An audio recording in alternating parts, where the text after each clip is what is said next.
I wasn't seeking any knowledge. But you know what? Knowledge kept coming and finding me. One of the most amazing places that I was getting dawah from was from Somalian taxi drivers. In London, the majority of taxi drivers in North London are Somalis. And may Allah be pleased with them, because they are the secret army of Islam. Right now, as I'm speaking to you, somewhere in the world, a non-Muslim man or woman is getting into a taxi cab, and the Somalian taxi driver is sharing a hadith of the Prophet sallallahu alaihi wasallam, and that person is being filled with curiosity at least, and possibly even love for Islam. So I would get into these taxi cabs and I would say salam alaikum because I'd been to Palestine, and the driver would always be interested. You speak a bit of Arabic. Oh, you know a bit of Islam. And then they would say, as the Prophet said to his wife Aisha, da da da da da. And they would give me a hadith or a surah from the Quran. And it got to the stage where I looked forward to getting into these taxis and learning more. You see? My heart was being softened for Islam. Of course, each of us must have a relationship with the Quran. And I did open the Quran before I came to Islam, but only once.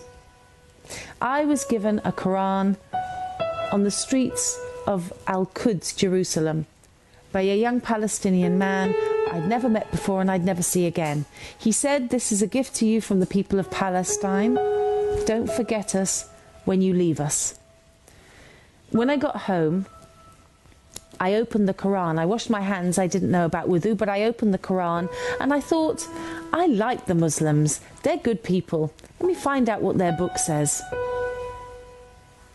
But Al-Fatiha seemed strange to me. I turned more pages. The book seemed to be shouted commands, and the voice seemed rather threatening. I felt scared. Imagine being scared of the Quran. But you know, Allah is the all-knowing and the all-wise. And if you come to the Quran in disbelief, or Allah has not prepared you for the Quran, it's not open to you. And at that point, it wasn't open to me. It was literally a closed book. I shut the Quran and I put it on a top shelf out of respect. And I never opened it again until after I'd said my Shahada. Can you imagine?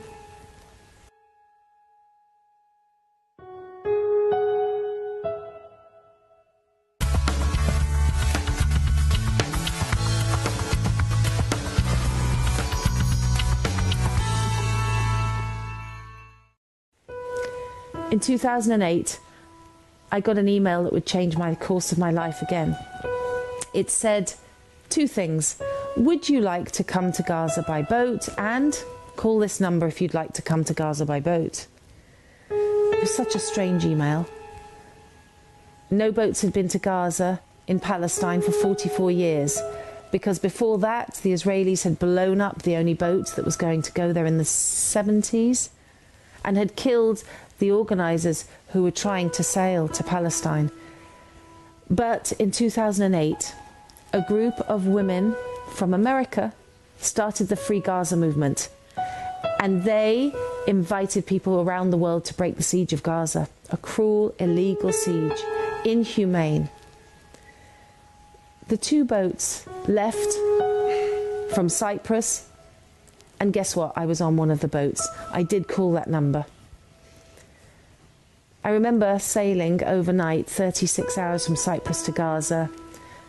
We'd all written our wills. I'd said goodbye to my children in a Skype message. And the next day, on August the 23rd, 2008, Gaza rose out of a mist. It was the greatest day of my life. And I know nobody on those boats will forget it. As we got closer, there were dots in the distance, and these dots turned into people. Tens of thousands of people. And they were shouting one thing. Allahu Akbar, Allahu Akbar, Allahu Akbar. You see, the Palestinian people thought the world actually cared about them at that moment. It was something great to be a part of. We were only supposed to stay 3 days, and then 3 days with the people of Palestine, then take the boats and leave for the safety of Cyprus. I had 2 young daughters who were in France. But somehow, on the 3rd day, I was there on the dock waving the boats away. My only certain exit from Palestine, from Gaza, was gone. I can't explain to you why I did that. Only Allah knows.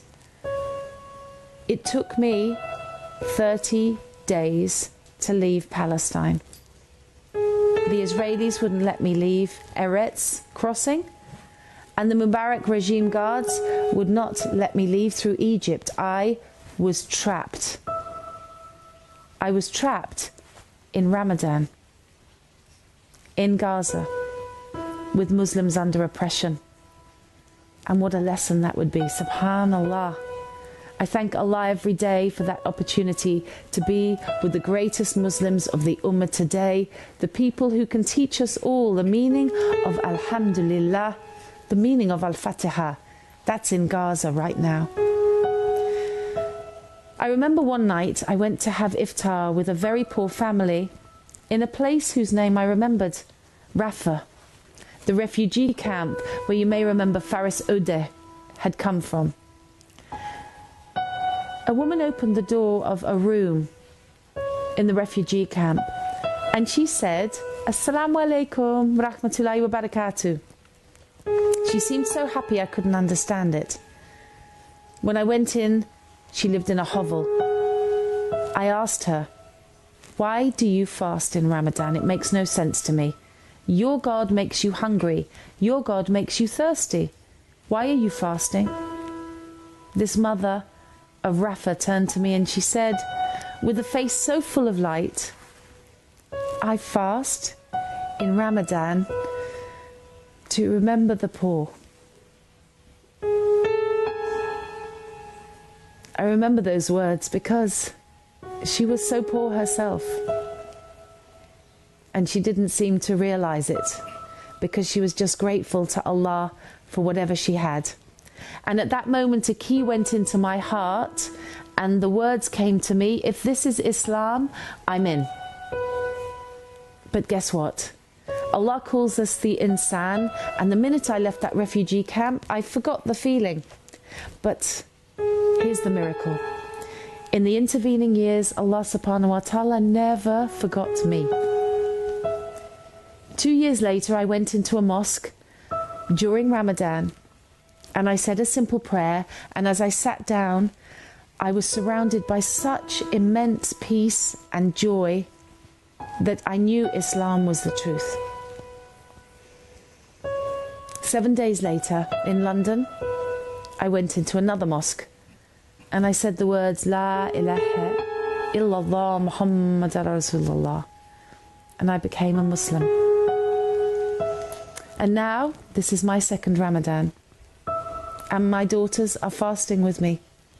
And our life is one of completeness and gratitude. Gratitude to Allah for guiding us to this beautiful faith. And gratitude to all of you for being my sisters and my brothers. So I make dua that, like me, you will today recognize that Alhamdulillah is the strongest word we can be saying. Because you and I, we have freedom. You and I, we have children who are well. You and I, we have Islam. So please, remember to thank Allah every minute of the day for the blessings He's given you. Assalamu alaikum wa rahmatullahi wa barakatuh.